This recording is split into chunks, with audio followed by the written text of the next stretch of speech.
ម៉ាស៊ីនអ៊ុតចំហាយទឹកបាទម៉ាស៊ីនអ៊ុតចំហាយទឹកគឺប្រើក្នុងវិស័យអាជីពបោកអ៊ុតក៏ដូចជាបងប្អូនប្រើនៅតាមផ្ទះប្រើនៅក្នុង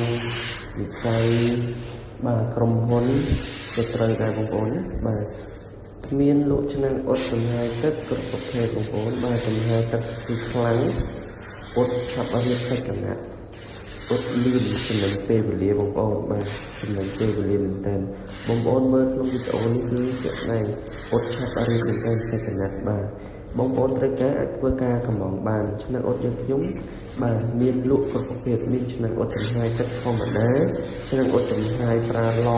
បាទមានលក់សម្ភារៈបោកអ៊ុតនិងផលិតផលបោកអ៊ុតគ្រប់ប្រភេទហើយគឺពុកម៉ែបងប្អូនមានតម្រូវការចង់ប្រើប្រាស់ក្នុងវិស័យបោកអ៊ុតបាទបងប្អូនអាចធ្វើការកំងតាមលេខទូរស័ព្ទឬក៏ទំនាក់ទំនងនៅតាមเพจបងប្អូនបានបាទឆ្នាំងអ៊ុតគឺប្រើមួយដល់មួយបងប្អូនបាទប្រើមួយដល់មួយដែលឆ្នាំងអ៊ុតខ្ញុំបាទផ្ដោតទៅលើគុណភាពនិងបាទ